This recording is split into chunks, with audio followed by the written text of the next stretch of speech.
Certains chrétiens sont sauvés, ils savent qu'ils sont sauvés, mais quelque part en cours de route, ils se sont éloignés de la volonté du plan de Dieu pour leur vie, car on peut s'éloigner du plan de Dieu même en étant sauvé. Il est possible de vous éloigner de Dieu, mais Dieu ne s'éloignera jamais de vous. Obéissez à Dieu et laissez-lui toutes les conséquences. Vous devez combattre à genoux. On récolte ce qu'on sème. Et encore plus avec les intérêts. Nous sommes plus grands et plus forts à genoux. Dieu peut remuer ciel et terre pour nous indiquer sa volonté. Dieu prend toujours nos intérêts à cœur. Lorsque nous obéissons à sa volonté, il prend nos intérêts à cœur. Lorsque nous lui désobéissons, il les prend quand même à cœur, mais il réagira d'une manière différente envers nous. En marchant dans sa volonté, vous êtes remplis de confiance et d'assurance, car il répond à vos prières. Vous pouvez sentir qu'il veille sur vous, qu'il vous protège et qu'il pourvoit tous vos besoins. Le croyant vit dans le contentement lorsqu'il marche dans la volonté de Dieu. Mais s'il décide de désobéir, il ressent une séparation, un isolement et plusieurs autres problèmes résultant d'une décision de s'éloigner de la volonté de Dieu. Peu importe votre accumulation de biens matériels ou votre position sociale, lorsque vous désobéissez à Dieu, vous fonctionnez à un niveau très inférieur au potentiel que Dieu avait prévu et mis en place pour votre vie. Je vous pose alors la question, lui obéissez-vous?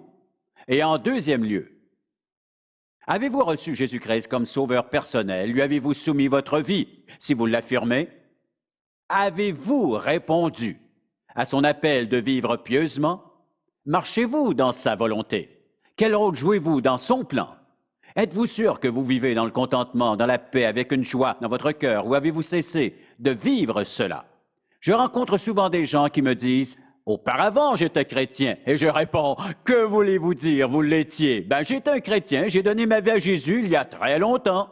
Mais je ne vais plus à l'église, j'ai arrêté de prier, de lire ma Bible. Et comment ça va? Oh, ça va, plus ou moins. Mais alors, pourquoi avez-vous fait cela? Oh, je ne sais pas, à un moment donné, j'étais fatigué d'aller à l'église. Je me suis laissé aller. Voilà. Certains chrétiens sont sauvés, ils savent qu'ils sont sauvés. Mais quelque part en cours de route, ils se sont éloignés de la volonté et du plan de Dieu pour leur vie, car on peut s'éloigner du plan de Dieu même en étant sauvé. Il est possible de vous éloigner de Dieu, mais Dieu ne s'éloignera jamais de vous. Toutefois, ces bénédictions sont réduites au minimum. J'aimerais vous rappeler aujourd'hui une parabole très connue dans ce message intitulé « L'éloignement de Dieu ». Ouvrons donc nos Bibles dans ce passage qui nous est familier. Certains pensent que cette histoire s'adresse d'abord et avant tout aux âmes perdues. Mais, bien que cette parabole s'applique à cette situation, ce n'est pas forcément le cas, car l'intention de Jésus en proposant cette parabole est celle-ci. Voici un jeune homme qui décide de s'éloigner de Dieu. Vous savez déjà où nous irons dans Luc chapitre 15. On se rappelle que ce chapitre commence avec Jésus qui décrit des états d'égarement. Par exemple, il nous parle d'une brebis égarée et quand on la retrouve, on se réjouit. Et après avoir perdu sa monnaie, cette dame fait tout pour la retrouver. Il commence ensuite l'histoire de ce fils qui est perdu, mais qui revient éventuellement à la maison. Tout le monde a trouvé Luc 15. J'interromprai la lecture avec quelques commentaires.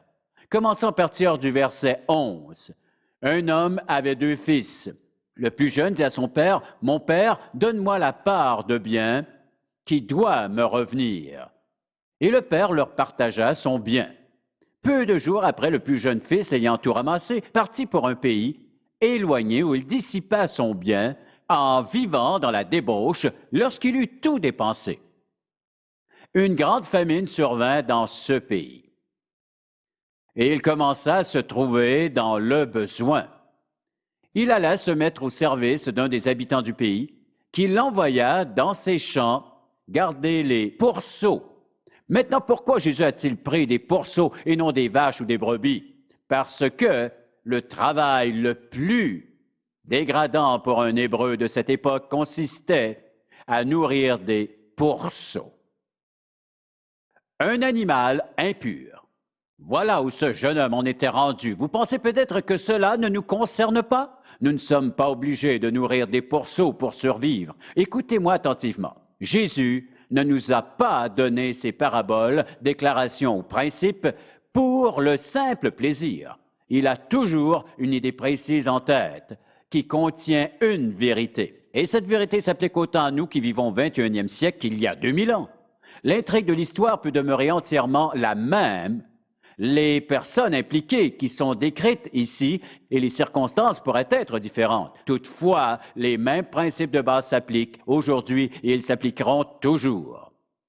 Le premier principe ici est simplement que Dieu vous permettra de vous éloigner de lui. Il nous permet de nous éloigner de lui. Je ne parle pas du libre arbitre. Nous avons un libre arbitre limité, mais pas un véritable libre arbitre. Personne n'a vraiment de libre arbitre sauf Dieu. Lui seul peut faire tout ce qu'il veut, quand il le veut, où il le veut et avec qui il le veut. Nous avons un libre arbitre limité. Vous pensez peut-être, et si je m'éloigne de Dieu, alors, comment réagira-t-il? Il peut réagir d'une foule de façons, mais abordons la question sous cet angle. Si je m'éloigne de Dieu, mettra-t-il une certaine pression sur moi? Oui.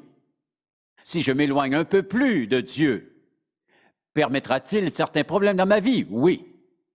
Si je m'éloigne de Dieu, enverra-t-il de dures épreuves dans ma vie? Oui. Et si je m'éloigne de Dieu, m'en empêchera-t-il? Oui, sous certaines conditions. Me permettra-t-il de ruiner ma vie et celle de mes proches si je m'éloigne de lui? La réponse est encore oui, sous certaines conditions. Vous pouvez donc voir qu'il est très risqué de faire confiance en Jésus-Christ comme sauveur personnel et ensuite, pour une quelconque raison, de décider que vous voulez vivre comme vous le voulez. Mais d'où cet éloignement part-il? Quelles en sont les étapes? Il commence au niveau de la pensée et du désir. Ce désir donne naissance à une illusion. En proie à cette illusion, on commence à croire au mensonge. Vient ensuite la décision de s'éloigner. C'est toujours comme ça. C'est exactement ce qui est arrivé au fils prodigue. D'abord la pensée, finalement la décision. Il est finalement parti. C'est pourquoi il est très sage de lire la parole de Dieu à chaque jour. Je le dis presque à chaque dimanche, car c'est tellement important. Elle est l'ancre du navire. Elle garde notre pensée en ordre et nos désirs sous notre emprise. Elle nous permet de percevoir les événements comme Dieu les voit. Et si je vois les choses comme Dieu les voit, mes choix de vie seront dictés par la sagesse. Passons maintenant à cet autre sujet. À quoi nous attendre si nous nous éloignons de Dieu et de sa volonté? Car le fils prodigue ne s'attendait pas à ça. Il voulait avoir du plaisir, avoir beaucoup d'amis, devenir riche et prospérer et revenir à la maison se vantant de ce qu'il avait accompli. Il avait beaucoup d'attentes, mais dans un pays éloigné, les attentes s'écroulent parfois. Maintenant, suivons ensemble le cours des événements tels qu'ils se présentent. Qu'arrive-t-il donc d'abord à une personne qui décide de s'éloigner de la volonté de Dieu? Elle se laisse aller, s'égare et dérive. Car alors, le cours de la vie change. On s'engage dans un chemin autre que celui de Dieu, en venant habiter chez le croyant le Saint-Esprit, le scelle comme enfant de Dieu, afin qu'il vive pieusement et soit une bénédiction pour lui-même et pour les autres. Mais lorsqu'il s'éloigne, il s'engage dans une voie qui n'est pas faite pour lui. La première caractéristique de l'éloignement de Dieu est donc un esprit d'errance. Ensuite, sur ce chemin d'égarement, on commence évidemment à se poser beaucoup de questions. Comment savoir si la Bible dit la vérité? Mes parents m'ont-ils dit la vérité? Mon pasteur m'a-t-il dit la vérité? Ou est-ce que tout cela n'est que du prêchi-prêcha sans importance? En d'autres mots, on se met à remettre en question nos convictions. La deuxième conséquence de l'éloignement est décrite dans notre passage. C'est le gaspillage. Luc 15, verset 13. Il dissipa son bien en vivant dans la débauche. Et de quelle débauche s'agit-il? La Bible répond à cette question un peu plus loin au verset 30. C'est l'endroit où le fils aîné fait des reproches à son père qu'il trouve bonasse. Et quand ton fils est arrivé, celui qui a mangé ton bien avec les prostituées, c'est pour lui que tu as tué le veau gras. Cette précision nous apprend que le fils a gaspillé son argent avec des femmes de mauvaise vie sur des frivolités. Il a gaspillé son argent, mais ce n'est pas tout, car en plus de cela, il a perdu son temps pendant des années.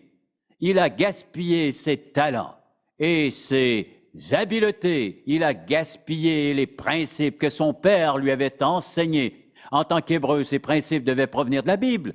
Il avait gaspillé tout cela, mais ce n'est pas tout. Et beaucoup de gens font la même erreur, car une personne qui s'éloigne de Dieu compromet sa santé. Elle se met à boire, fumer, prend des drogues, s'engage dans des relations sexuelles illicites. Elles diront, ça ne fait pas de mal, mais toutes ces activités compromettent votre santé. Toutes ces activités endommagent votre corps. Le monde ne veut surtout pas que vous sachiez qu'en vous engageant sur ce chemin, vous subirez des conséquences pénibles. Oh, un petit coup, ça ne fera pas de mal, mensonge. Oh, un petit joint, ça ne fera pas de mal, mensonge. Un peu de sexe, ça ne fera pas de mal, mensonge. Que de mensonges sont dits avec cette formule, ça ne fera pas de mal, ça restera entre toi et moi. Mais plusieurs personnes se sont laissées prendre dans ce piège et savent qu'il a suffi d'une seule fois pour les faire dévier de leur course. Après le gaspillage vient une autre conséquence, car après avoir gaspillé, on se retrouve dans le besoin. Qu'est-il arrivé au jeune homme? Lorsqu'il eut tout dépensé, il commença à se trouver dans le besoin. Il est allé travailler, mais il n'était pas bien traité. Il aurait bien voulu se rassasier des carouches que mangeaient les pourceaux, mais personne ne lui en donnait. Personne. Or, lorsqu'il est parti pour un pays éloigné, avec l'héritage de son père, s'est-il fait beaucoup d'amis là-bas? Sans doute. Quand vous avez beaucoup d'argent dans vos poches, vous trouverez beaucoup d'amis pour le dépenser. Mais une fois l'argent parti, ils partent aussi. Le voici donc, après avoir dépensé tout son argent, il avait fait la fête avec ses nombreux amis. Mais un jour, il s'est retrouvé tout seul. Il doit se chercher du travail. Notez bien ce qui suit. Il s'est éloigné de Dieu et s'est trouvé dans le besoin. À cause des décisions qu'ils ont prises, les gens se retrouvent dans des situations et circonstances sans issue. Ils se sentent piégés. Ils ne peuvent plus répondre à leurs propres besoins et ils doivent réaliser qu'ils ont pris des décisions et ce n'est pas une situation enviable. Ils réalisent un jour qu'ils ont pris des décisions qu'ils doivent regretter. Une décision et ensuite une autre pour enfin réaliser « c'est ma faute, j'ai pris de mauvaises décisions ». Des décisions fondées sur l'erreur et non sur la vérité. Fondées sur l'erreur que mes actions étaient sans conséquence. Il faut bien comprendre que le péché est très dangereux et dommageable. Or, peu importe qui vous êtes, ce que vous avez et depuis combien de temps vous l'avez, vous le perdrez et vous serez dans le besoin. Une autre conséquence de l'éloignement de Dieu est l'épuisement. Même quand la personne qui s'est éloignée de Dieu prétend qu'elle va très bien, si elle vit dans le péché, elle se trouve déconnectée dans sa relation avec Dieu et elle ressent de la culpabilité. Elle pourra essayer de la nier, mais elle est quand même présente. De plus, une autre raison explique pourquoi cet épuisement gagne du terrain. Les croyants qui vivent dans le péché essaient de cacher quelque chose. Dissimuler sans cesse devient fatigant, surtout qu'en même temps on essaie d'oublier et on essaie aussi de changer. Ces efforts minent la santé physique, mentale, émotionnelle, ce qui devient très épuisant. Et ils vivent dans le regret, avec ce vide, cette absence de relation harmonieuse avec Dieu. Ils vivent avec ce péché en sachant qu'il déplaît à Dieu. Et peu importe ce qu'ils peuvent dire devant les autres, en vérité, ils sont épuisés. On se demande pourquoi tant de gens sont malades très tôt dans leur vie et pourquoi tant de gens sont dépressifs, pourquoi tant de gens sont-ils nerveux, pourquoi ils prennent tant de pilules, pourquoi les hôpitaux sont-ils remplis, pourquoi sommes-nous si malades? On pourrait proposer plusieurs raisons, mais n'est-ce pas notre pensée qui est malade et notre cœur? Voyez-vous, le corps n'a pas été créé pour vivre dans la dépression, dans la culpabilité, la frustration, l'anxiété et toutes ces maladies de l'âme, surtout la culpabilité. C'est épuisant. Et si on me dit « Oh, ça ne me dérange pas », ce n'est pas vrai, car tout ce mal peut vous faire rapidement vieillir. Ce sont là les conséquences du péché. Et ce jeune homme est obligé de travailler dans une porcherie, ce qui, dans cette culture, est très dégradant. Et en plus, il meurt de faim, il se sent très seul, pas d'amis, aucune relation. Mais tout à coup, il lui vient une idée et il est toujours possible que vous pensiez que je viens de décrire votre situation et que vous voulez vous en sortir. Mais comment faire? Revenons à ce jeune homme. Le voici. Tout va de travers. Il est plein de regrets. Écoutez comment la Bible décrit comment il se sent. Étant rentré en lui-même, en d'autres mots, il a commencé à voir une possibilité de changement. Étant rentré en lui-même, pour prendre cette expression, il a pris une décision. Nous reprendrons le récit biblique à partir de cette décision. Mais c'est une chose de prendre une décision. J'ai vu beaucoup de gens prendre des décisions et faire de grosses déclarations. Voici ce que Dieu m'a dit, voici ce que je vais faire. Loué soit Dieu et merci d'avoir prié pour moi, tout le reste. Et environ 1 mois plus tard, comment ça va? Ben, j'ai pris une décision. Écoutez, prendre une décision est un pas dans la bonne direction, mais cela ne change pas une vie. Prendre la décision de vous améliorer ne vous améliorera pas. Faire quelque chose de concret et aller dans une direction basée sur cette décision, voilà comment on peut se sortir de cette impasse. Étant rentré en lui-même, il dit, « Combien d'ouvriers chez mon père ont du pain de reste, et moi ici, je meurs de faim. Je me lèverai, j'irai vers mon père, et je lui dirai, « Mon père, j'ai péché contre le ciel et contre toi. Je ne suis plus digne d'être appelé ton fils. Traite-moi comme l'un de tes ouvriers. » Voilà une excellente décision. Mais était-il vraiment sérieux? Oui, parce que sa décision a précédé une action, et il se leva et alla vers son père. Avant de passer à la section suivante, pensez à cette question. Combien de fois avez-vous pris la décision de vous remettre en règle avec Dieu, de mettre un peu d'ordre dans votre vie? Vous vouliez le faire, vous vous êtes mis à prier, vous étiez convaincu de devoir changer, peut-être de demander un conseil professionnel, mais avez-vous changé? Y a-t-il eu un réel changement? Vous aviez pris la décision, mais si vous n'avez pas pu, c'est parce qu'il n'y avait pas de repentance de péché. Cela fait partie de la grande illusion, qui est de penser qu'en prenant une bonne décision, Dieu comprendra que j'ai de bonnes intentions. Non! Dieu comprendra si je prends une décision et que je me détourne de mes anciennes voies pour suivre la direction qu'il a choisie pour ma vie. Mais si je prends des décisions sans jamais changer de cap, Dieu ne l'accepte pas. Repentance est un mot que nous n'aimons pas, mais la repentance est absolument essentielle dans la vie du croyant comme dans la vie d'une personne qui n'est pas convertie, mais qui veut se mettre en règle avec Dieu. Il doit y avoir une volonté de changement. Un changement doit se produire dans la vie. Il se leva et alla vers son Père. Le reste du récit porte sur la réponse de Dieu. De temps à autre, des personnes viennent me voir pour me dire, au fond, je sais bien que je dois changer de vie, mais j'ai fait tant de mauvaises choses, j'ai été si méchant que je ne crois pas que Dieu puisse possiblement m'aider. Si vous pensez cela, Dieu comprend vos doutes et vous donne son inoubliable réponse par la bouche de son Fils Jésus-Christ. Quelle est l'attitude de Dieu envers vous? Vous avez décidé de vous éloigner de lui, de vivre dans le péché. Vous savez que vous êtes coupable. Mais maintenant, vous vous repentez. Quelle est l'attitude de Dieu? La Bible décrit l'attitude de Dieu dans ce passage. Luc 15, verset 20. Il se leva et alla vers son père. Comme il était encore loin, son père le vit et fut ému de compassion. Il courut se jeter à son cou, il l'embrassa. Jésus ajoute un détail intéressant, je suis content qu'il l'ait fait. Quand son père l'a vu, il s'est mis à courir. Il a embrassé son fils. Et pourquoi est-ce important? Parce qu'à cette époque, aucun homme honorable ne se met à courir en public, mais ce père court vers ce fils rebelle et qui ne devait pas sentir très bon du fait de son travail. Il devait être très sale et sans doute couvert de boue et au niveau de l'apparence. Il ne devait pas être à son meilleur car être éloigné du Seigneur laisse des traces. Et par ailleurs, son visage devait être assez ridé.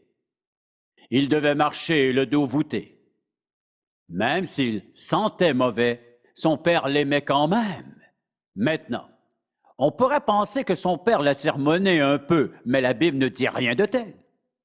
Nous devons bien comprendre, car cela s'applique à nous aussi, que son père, et cela est très important, son père, lui, avait pardonné avant même de le revoir. Il attendait son retour. Il priait, il espérait qu'il revienne. Comment puis-je en être aussi certain? Laissez-moi vous poser une question. Avez-vous déjà vraiment atteint le fond du baril? Non.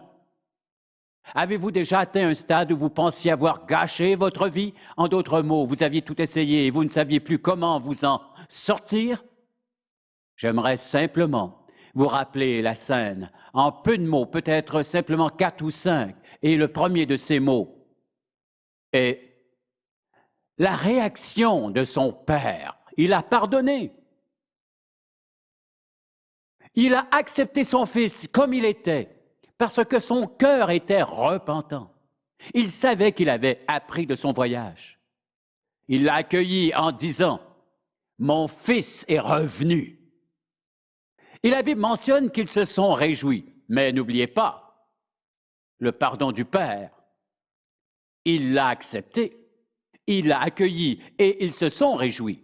Mais le péché a laissé des traces que rien ne pouvait effacer. Alors comprenons bien ceci. Dieu pardonne-t-il? Oui. Mais la personne qui pense alors je peux pécher tant que je veux, et un de ces jours avant de mourir, je serai sauvé. Beaucoup de gens en enfer ont probablement pensé la même chose. Mais rappelez-vous bien de ceci. Le péché laisse des traces que rien ne peut effacer. Le pardon, oui. Sauvé par la grâce de Dieu, oui. Mais je veux vous faire comprendre comment il est dangereux de vivre dans la désobéissance envers Dieu, après avoir été sauvé. Si vous vous éloignez, le pardon de Dieu n'effacera pas les traces, car certains péchés affectent tellement le corps humain, la pensée et les émotions que le fait d'être sauvé n'y changera rien. Il est très dangereux de s'éloigner de Dieu, car en fait, rien ne sera plus comme avant de vous éloigner. Les cicatrices demeureront. Nous pourrions tous sans doute identifier nos cicatrices. Certaines sont physiques. Un jour, je me suis infligé une large coupure en mettant le pied sur un gros morceau de verre. Et parfois, quand je mets mes bas le matin, je m'en rappelle encore. Et cela ne date pas d'hier. Ces petites cicatrices sont peu de choses, mais les cicatrices émotionnelles pèsent très lourdement sur le cœur. Et je veux vous encourager, qui que vous soyez, où que vous soyez. Je ne vous parle pas de religion. Je vous parle de votre relation avec Dieu. Et je vous parle de prendre une décision, de changer votre direction de vie, de vous détourner de la vie que vous meniez en demandant à Dieu de vous pardonner vos péchés et de vous en repentir. Une décision précise, volontaire et sérieuse de confier votre vie à Dieu afin qu'il vous dirige. Si vous le faites, il vous pardonnera vos péchés. Il transformera votre vie. Mais si vous êtes déjà sauvé et que vous viviez dans la rébellion, Dieu changera votre vie, aussi radicalement que le jour de votre conversion. Et peut-être même plus pour la raison suivante. J'ai été sauvé à l'âge de 12 ans. À cet âge, on n'a pas à se repentir de beaucoup de péchés. Mais pour les gens qui ont été sauvés tôt dans leur vie et qui ont ensuite vécu jusqu'à 50, 60 ans dans le péché, un changement plus radical s'impose pour être restaurés, acceptés et pardonnés que lorsqu'ils avaient seulement 12 ou 15 ans. Je vous en conjure, ne gâchez pas votre vie. N'allez pas croire que le péché est sans conséquence. C'est faux.